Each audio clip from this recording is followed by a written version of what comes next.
আগের দিন তো সবাই দেখেছো কি আমি এমসে গেছিলাম ডাক্তার দেখাতে, তো সেই দিনকে আমাকে কিছু পরীক্ষা দিয়েছিল, সেইটা করতে গেছিলাম পরের দিন শুক্রবারে, মানে প্রথম দিন গেছিলাম হচ্ছে বুধবারে ডাক্তার দেখি, শুক্রবারে আবার গেছিলাম আমি কিছু পরীক্ষা করতে, মানে রক্ত পরীক্ষা ছিল, অনেক রকমের পরীক্ষা দিয়েছিল, সেইটা করার পরে সেটা রিপোর্ট আনতে দিয়েছিল হচ্ছে সোমবার দিন, আমাকে বলেছিল, তো সোমবার দিন এসেছিলাম রিপোর্ট নিতে, প্লাস আরও যার জন্য প্রথমে আমি এমসে গেছিলাম, ওইখান থেকে রিপোর্ট কালেক্ট করে তারপরে এসেছিলাম হচ্ছে মিতালিতে ইউএসজি পরীক্ষা করতে। আর এইখানটায় এসে আমাকে পাক্কা 3 ঘন্টা বসিয়ে রেখে ফাইনালি 4:30টার সময় আমার পরীক্ষাটা করে আমাকে ছেড়েছে। সত্যি কথা বলতে মিতালির এই সিস্টেমটা আমার একেবারেই পছন্দ হয় না, মানে যাকে যে টাইমটা দেবে, এক তো না খাওয়া থাকে, তারপরে যদি ওই 3-4 ঘন্টা আবারও এক্সট্রা বসিয়ে রাখে, সত্যি খুব বিরক্তি লাগে, কিন্তু কিছু করার নেই, যে সময়টা দিয়েছে সেই সময়টায় গিয়েও যখন বসে থাকতে হয় মনে মনে তো প্রচুর রাগ হয়। তারপরে নিরুপায় হয়ে পরীক্ষাটা তো করতেই হবে, যার জন্য আমি পরীক্ষাটা করেই আসছিলাম। আর জানো তো এমনই প্রবলেম ছিল, এক তো সারাদিন না খাওয়া ছিলাম, ওপরে ছিল সোমবার, বাইরে থেকে যে কিছু খেয়ে নেবো সেইটারও উপায় ছিল না, আর বাড়িতে এসে এত পরিমাণে খিদে পেয়ে গেছিল কি বলবো। আসার সময় আমাদের শিমুরালিতে নেমে একটা ব্রেড নিয়ে এসেছিলাম, আর একটুখানি এসে লিকার চা করে নিয়ে ওটাই খেয়ে নিচ্ছিলাম রান্নার ফাঁকে ফাঁকে, আর এসেই আগে ভাত চাপিয়ে দিয়েছি জানো তো, কারণ আমরা দুজন মানুষই না খেয়ে গেছিলাম, সারাদিন আজকে রান্না করিনি,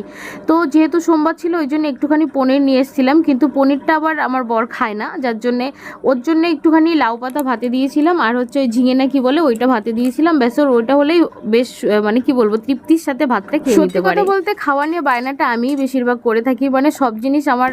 মানে খেতে অতটা বেশি ভালো লাগে না। সোমবার দিন না অনেক দিন থেকে ভাবছিলাম একটু পনির করবো, যার জন্য মনে হলো আজকে সোমবারও আছে, ওই জন্য আজকেই করে নিয়েছিলাম। এক তো এত ক্লান্তি ছিল, তারপরে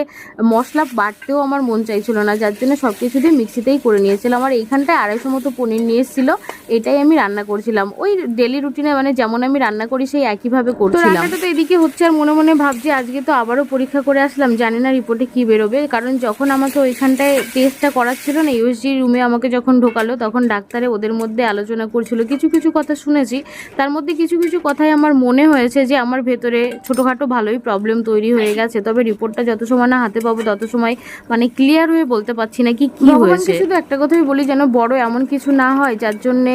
নিজেকে অনেক অনেক পস্তাতে হয় বা অনেক রকম টেনশন মাথায় আবার নিতে হয়, তো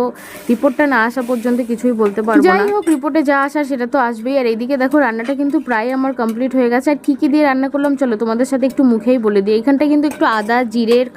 কাঁচা না একটা পাকা টমেটো কিছু ধনেপাতা ওটা আমি পেস্ট করে নিয়েছিলাম, সাথে একটু গোটা গরম মশলাও দিয়েছিলাম, আর ফোড়নে দিয়েছিলাম গোটা তেজপাতা, গোটা জিরে, গোটা শুকনো লঙ্কা, আর গোটা একটুখানি গরম মশলা থেতো করে দিয়ে দিয়েছিলাম। আর অবশ্যই কাস্তুরি মেথিটা কিন্তু